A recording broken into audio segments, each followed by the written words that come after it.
कहते हैं दिल्ली दिल बरों की है, दिल जलों की है। कहते तो ये भी हैं कि दिल्ली दिल फरेबों की भी है। और लकी यानी कि लक्ष्मण लाल अग्रवाल में ये सारे गुण मौजूद थे। लोग उसकी शक्ल को देखकर ही कह देते थे, अबे दिल्ली से हो क्या? लकी वैसे दिखने में स्मार्ट और अट्रैक्टिव था, पर जेब से खस्ता हालत होने की वजह से रहता बेहद सिंपल तरीके से था। शर्ट का रंग उड़ा हुआ और पैंट से पैबंद जुड़ा हुआ। कहने को तो उसकी उम्र के लड़के दिल्ली की सड़कों पर रात को मोटर बाइक दौड़ाते थे, लेकिन लकी उर्फ लक्ष्मण लाल अग्रवाल सिर्फ कमरे से कॉलेज में पढ़ाई और गर्लफ्रेंड डिंपल के साथ थोड़ा वक्त बिताना, फिर कॉलेज से दुकान से जब होम डिलीवरी आए तो वहां, और फिर घर चला जाता था। हाँ, कभी कभी जब वो किसी लड़के को खाली सड़क पर मोटर बाइक दंदनाते हुए देखता तो कहता, एक दिन अपना टाइम भी आएगा जब मैं चश्मा लगाकर बैठूंगा और पीछे डिंपल को बैठाऊंगा। देखना, जब वो मेरी कमर में अपना हाथ कसेगी और मैं तेजी से मोटरसाइकिल को इंडिया गेट के आसपास दौड़ाऊंगा तो सारे दिल्ली का दिल हम दोनों को देखकर जलेगा। दुकान में रखा हुआ बर्नॉल भी काम नहीं आएगा। लकी ने कहा और अपने हाथ में बर्नॉल की क्रीम को दबा दिया। जैसे ही उसने क्रीम को दबाया, उस क्रीम बाहर आ गई। अबे गधे, क्या कर रहा है? वो कोई स्पंज की गेंद है क्या जो उसे दबा रहा है? दुकान के मालिक ने उससे फटकारते हुए कहा और उसके सर पर एक चपत लगा दी। Sorry sir. लकी ने अपना सिर बचाते हुए कहा। वो करोल बाग में स्थित एक छोटी सी मेडिकल स्टोर पर काम करता था। उसकी दुकान का नाम था चमन मेडिकल स्टोर और उसके ओनर का नाम था चमन लाल। लकी पिछले 5 साल से इन्हीं की दुकान पर काम कर रहा था। यहाँ इस छोटी सी शॉप पर काम करना उसकी मजबूरी थी। लाइफ में कंगाली की वजह से उसे कॉलेज में पढ़ाई पूरी करने के लिए पार्ट टाइम जॉब करना था। उसने कई अच्छी जगह अच्छी तनख्वाह की नौकरी ढूंढी पर नहीं मिली और वो इस मेडिकल स्टोर पर ही अटक गया। गधे, अब इसके पैसे क्या तेरा बाप भरेगा? कटेगा। इसका पैसा भी तेरी तनख्वाह से कटेगा और एमआरपी से डबल रेट में कटेगा।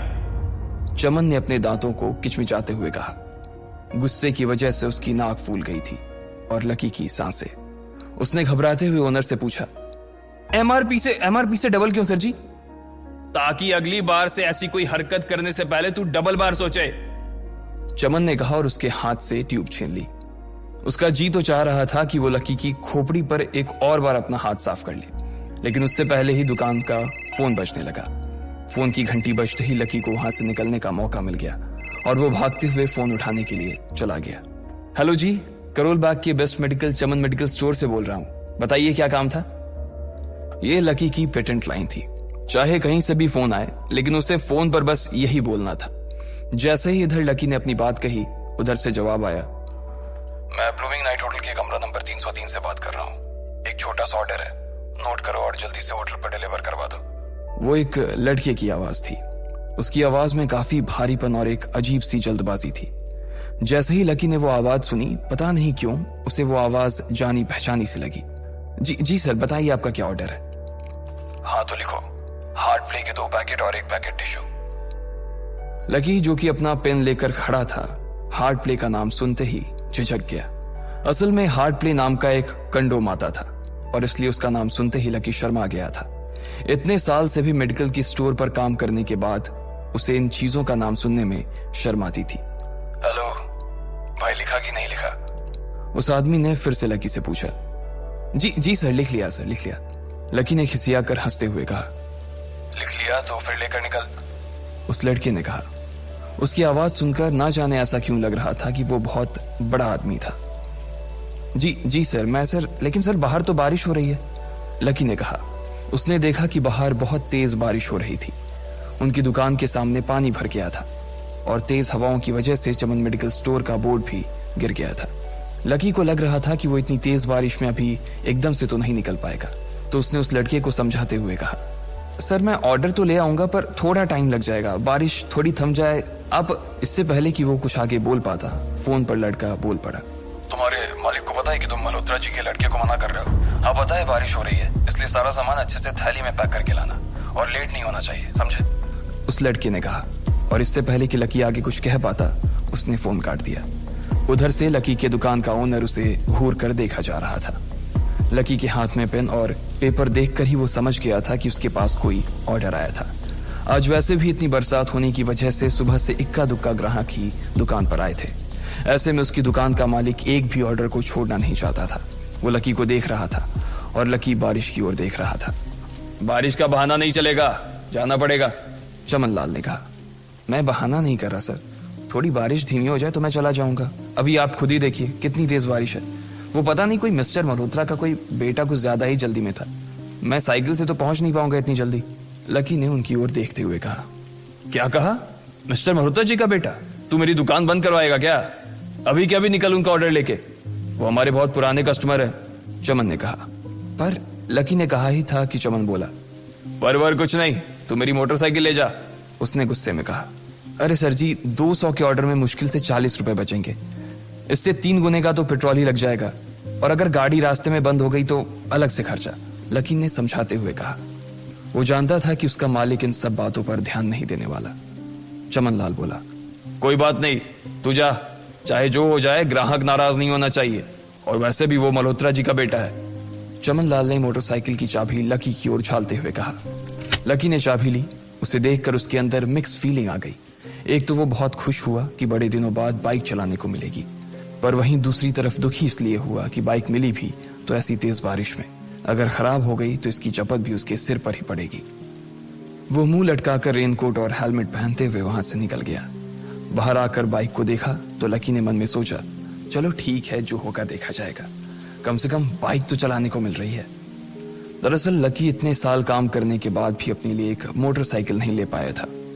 लकी की तनख्वाह ही इतनी भर थी कि सिर्फ उसके कमरे का किराया, उसकी साइकिल में डालने वाली हवा का खर्च, बिजली पानी का बिल और डिम्पल के साथ महीने में 1-2 बार बाहर खाने का खर्चा ही निकल पाता था।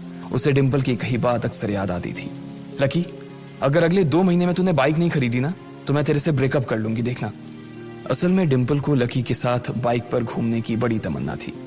लकी की इस उजाड़ जिंदगी में एक वही तो थी जिसके लिए जिंदा रहने को उसका जी चाहता था। जब भी वो उससे बाइक की बात करती तो लकी डिम्पल की इस बात को हंस कर टाल देता था।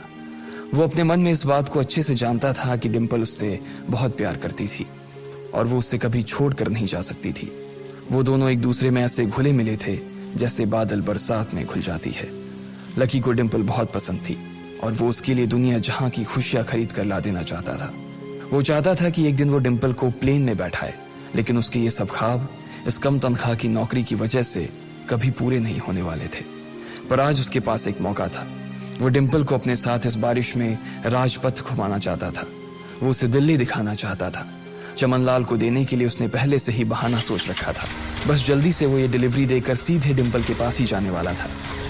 उसने होटल ब्लूमिंग नाइट के बाहर मोटर बाइक पार्क की और सीधे होटल के अंदर चला गया।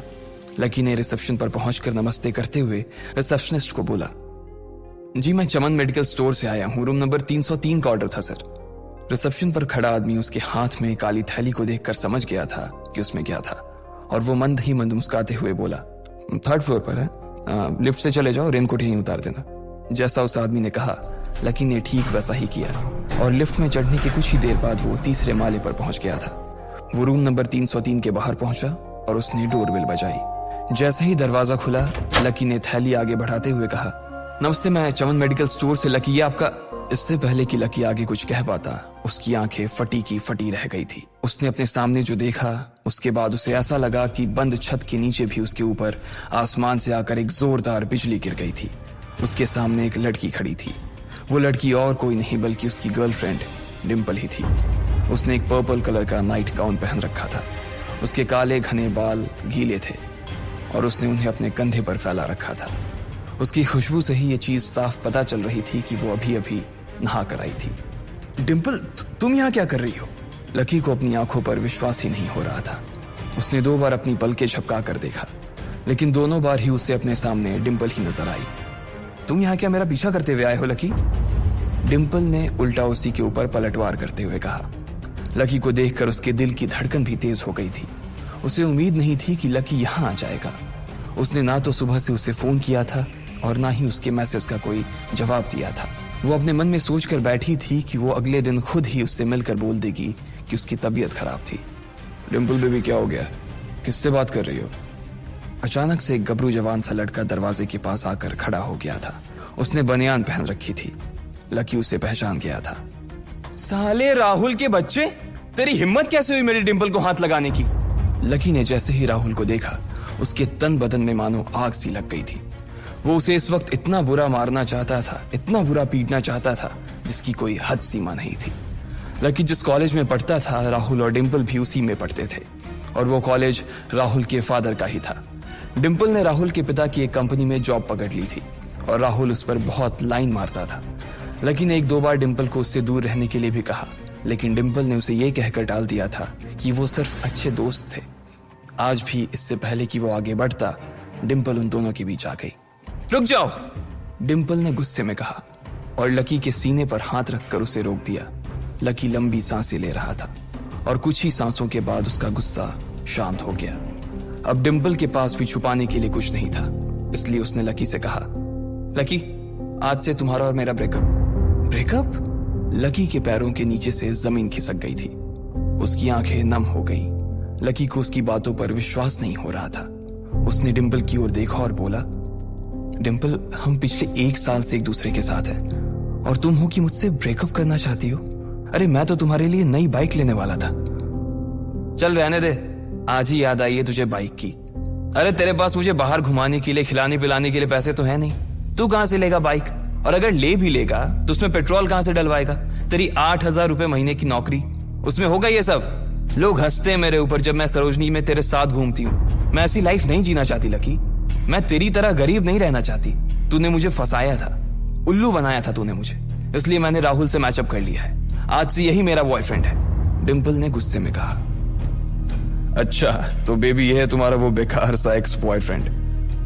राहुल ने पूछा और डिंपल के बगल में आकर खड़ा हो गया। फिर उसने लकी के हाथ से थैली उठाई और उसमें से हार्ड प्ले का पैकेट निकालकर उसे चिढ़ाने के लिए उसे हवा में लहराने लगा। बाप रे, इससे बदकिस्मत इंसान इस दुनिया में और कौन होगा? राहुल ने उसकी टांग खींचते हुए कहा। लकी के पास उसकी बात का कोई जवाब नहीं था। उसने गुस्से से डिंपल की ओर देखा और अपनी हाथों की मुट्ठी भींच ली। फिर वो वहां से निकल गया। अबे पैसे तो ले जा, सब कुछ फ्री में देता जाएगा क्या? राहुल ने जोर से ठहाके लगाते हुए कहा, लेकिन लकी बिना उसकी बात सुनते ही निकल गया। उसके दिमाग में डिंपल के कहे शब्द गूंज रहे थे। उसने कभी सपने में नहीं सोचा था कि डिंपल उसके साथ कुछ ऐसा भी कर सकती थी। जिस इंसान के लिए वो इतना कुछ करना चाह रहा था, उसे उसकी कोई कदर ही नहीं थी। लकी इतना हताश हो गया था कि बुरी तरह से रोने लगा। इस बार वो लिफ्ट से नहीं बल्कि सीढ़ियों से नीचे उतरा और एक ही एक सीढ़ी उतरने के साथ उसके आंसू आंखों से छलकते जा रहे थे। जब उसकी आवाज सुनकर कुछ लोग अपने कमरे से बाहर आए तो लकी ने तुरंत अपने आंसू पोंछे और तेजी से वहां से भाग गया। उसे जिंदगी में पहली बार प्यार हुआ था और पैसों की कमी की वजह से ना सिर्फ उसका प्यार बल्कि उसकी पूरी जिंदगी बर्बाद हो गई थी। लकी जैसे ही बाहर आया तो उसने देखा कि बाहर अंधेरा हो गया था। आसमान में तेज बिजली कड़की और बारिश जो थमी थी एकाएक फिर से झमाझम बरसने लगी। ये देख लकी के थमे हुए आंसू एक बार फिर से छलक गए। उसका दिल बुरी तरह से टूट चुका था, लेकिन उसे इस बात की खुशी भी हो रही थी। आखिर आज उसे डिंपल का असली चेहरा नजर आ गया था। वो तो उसके साथ घर बसाने की सोच रहा था, लेकिन अच्छा हुआ कि उसने पहले ही उसका घर बर्बाद होने से बचा लिया। लकी को दुख तो बहुत हो रहा था, पर उसे यह भी लग रहा था कि उसे आगे चलकर यही दुख उसे खुशी देने वाला था। लेकिन एक चीज थी जो लकी को परेशान कर रही थी, वो थी उसकी माली हालत। उसकी जेब इतनी तंग थी कि उसे फटी हुई जेब की पैंट पहनकर घूमना पड़ता था। कभी कभी तो लकी सिर्फ रोटी खाकर दिन काट लेता था। वो कब से कोशिश कर रहा था कि कोई अच्छा काम पकड़ सके, लेकिन उसे कोई काम देने को राजी नहीं था। उसने टूटे हुए दिल को दिलासा देते हुए मन में सोचा कि डिंपल पर खर्च होने वाले पैसे बच जाने से शायद उसके हालत सुधर जाएंगे, पर फिर भी वो रातों रात रईस नहीं हो जाने वाला था। उसने ऊपर आसमान की ओर देखा और जोर से चिल्लाया, अगर इतना ही अनलकी बनाना था तो फिर नाम लकी क्यों रखा भगवान? वो जितनी जोर से चिल्ला सकता था उतनी जोर से चिल्लाया। उसकी आवाज से आसपास खड़े लोग एक बार तो डर गए थे। लकी ऊपर ही देख रहा था और उसके आंसू बारिश के पानी के साथ मिल गए थे। जैसे ही वो फूट कर रोने को था, तभी उसके फोन पर एक मैसेज आया। जैसे ही लकी ने अपना फोन निकालकर उस मैसेज को पढ़ना शुरू किया, उसकी तो आंखें ही चमक गई। अचानक उसके आंसू हंसी में बदल गए और वो जोर जोर से वहीं सड़क पर नाचने लगा। उस मैसेज में लिखा था, परिवार की रिसर्च और परिवार के निर्णय के हिसाब से अग्रवाल परिवार का वारिस लक्ष्मण लाल अग्रवाल उर्फ लकी ने गरीबी अभ्यास की परीक्षा को पास कर लिया है और आज से ही वो उस जमीन और उस जायदाद का मालिक हो जाएगा जो परिवार ने उसके नाम कर रखी थी। ये एक ऐसा मैसेज था आखिर कौन था लकी, क्या थी उसकी असलियत, और वो कैसे रातों रात ही अनलकी से लकी हो गया था? आपको क्या लगता है, क्या होंगे इन सभी सवालों के जवाब? कमेंट बॉक्स में कमेंट करके जरूर बताएं, और सभी सवालों के जवाब को जानने के लिए सुनते रहिए इंस्टा मिलीनियर सिर्फ पॉकेट एफएम पर।